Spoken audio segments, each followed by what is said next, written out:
Hi guys, I'm back home from vacation in the kitchen cooking a main meal. I hope you guys enjoyed the Aldi haul, and I'm about to cook something with some of the things I bought. Okay, here we go. A friend gave me this recipe for turkey meatballs because she got it on the internet, printed it for me, and swore they're the best meatballs she's ever had, moist and blah blah blah blah blah. So I was looking for something other than a tomato-based meatball and for turkey.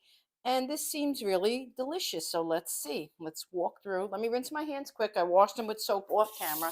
And trust me, you could always know my hands are immaculate because I don't want to give myself bacteria. Trust me.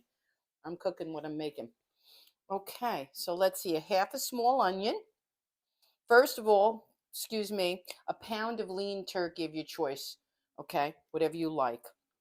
1 pound of ground turkey. Half a small onion, and this is an important part, grate it and keep all the juices. I grated it on, it says, calls for the large grate section. And remember I used this, I almost threw it away because I thought it was no purpose for it.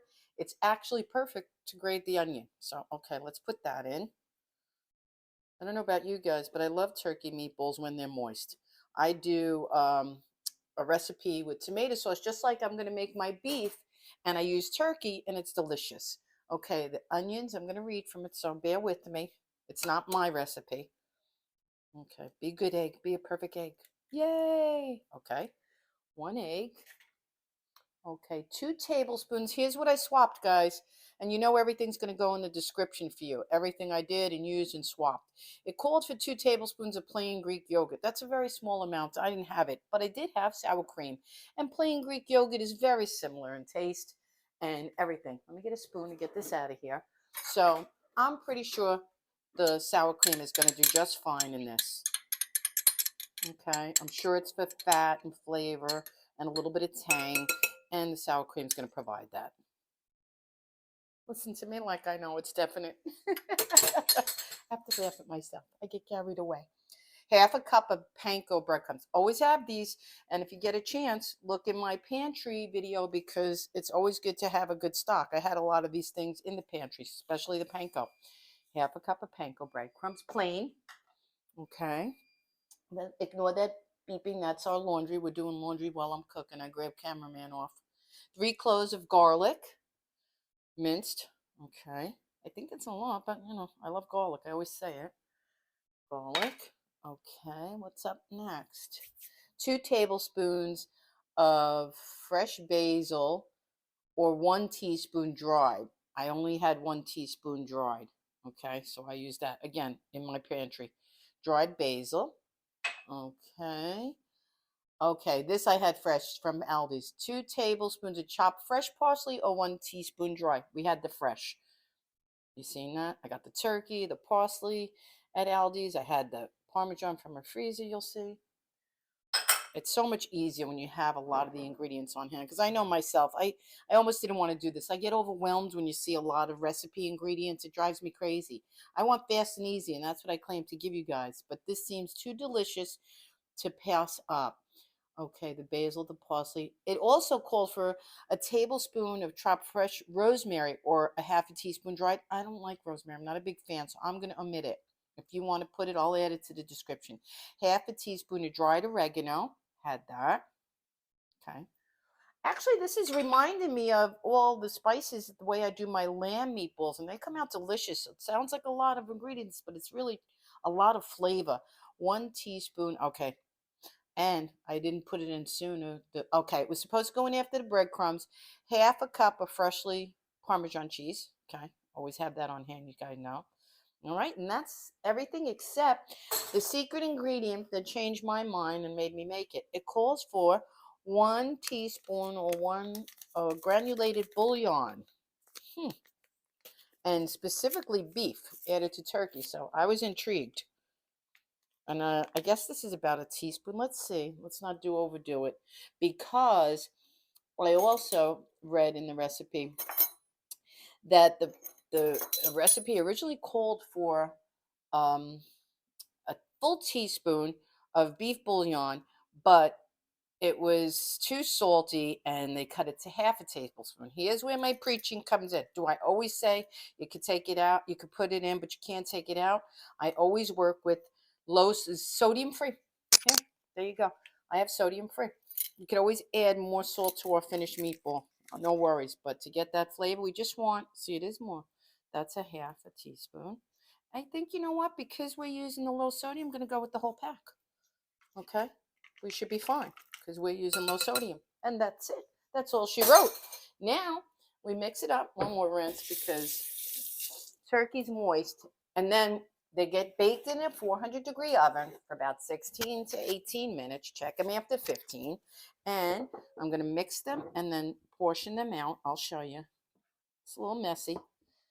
Okay, I'm going to get those. I think I'm going to get the plastic, the very light plastic gloves for recipes like this because some things you like to mix by hand and others no. And I also have to add, and I usually wait till around this point so I could get it incorporated well, is salt and pepper. I always put that in last. Okay, so you can see where you're getting it in the mix. So half a teaspoon of each. And again, here's my kosher salt, which is more minerals, healthier and less. Okay, continue to mix. Don't over mix. That goes for any meatball you're ever making, lamb, turkey, pork, beef, whatever, chicken, whatever have you. I learned that many years ago, and it is so true. My little meatballs used to be like bricks when I was young, and I never knew why. I didn't know. Nobody said to me, don't over mix. But then something like this, you see, it has so many ingredients that I get worried that it's not incorporated proper to all the meat, and that's sometimes I overdo it. I don't think we'll have too much of a problem here because there's a good amount of moisture. The onions add to that.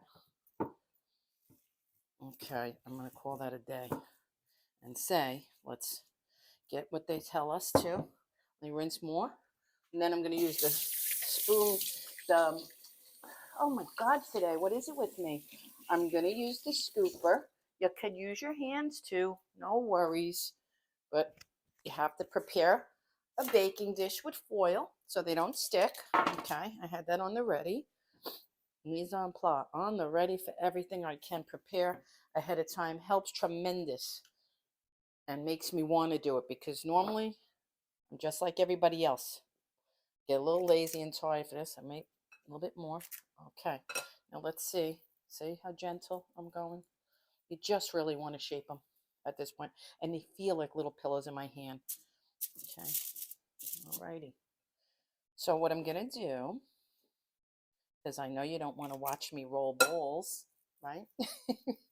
I'm going to finish this tray of putting them on it. And I'm going to put them in the oven. Like I said, 400 degrees for 18 minutes. I'm going to check at 15. I'll even maybe take one out and cut it in half and look and see if it's good. I'll taste. And I will show you guys the finished result and tell you exactly how long it took in my stove. And you'll see beautiful. They already feel wonderful. So we'll be back when they're ready. Okay, guys, here they are. They took 18 and a half minutes in my oven to reach 165, and I used my thermometer, digital. These are inexpensive. You can get it at the supermarket, anywhere, but I suggest you get it because when you have to check temperature on a small item like this or a steak, whatever, this is fabulous. I also have for roast, the big electric one, the digital one that you put in and you leave it in the meat in the stove. Let me get a fork, and I want to taste these. Let's see if they're that flavorful and moist. I'm curious. Okay. Let's see. They didn't stick too bad. Okay. Let's take a medium-sized one. All right. This one looks good. Let's see. I didn't let them cool too much before I got back on camera. I already know I'm going to need a little salt because that's, well, let me see. Let me see. They look good, guys.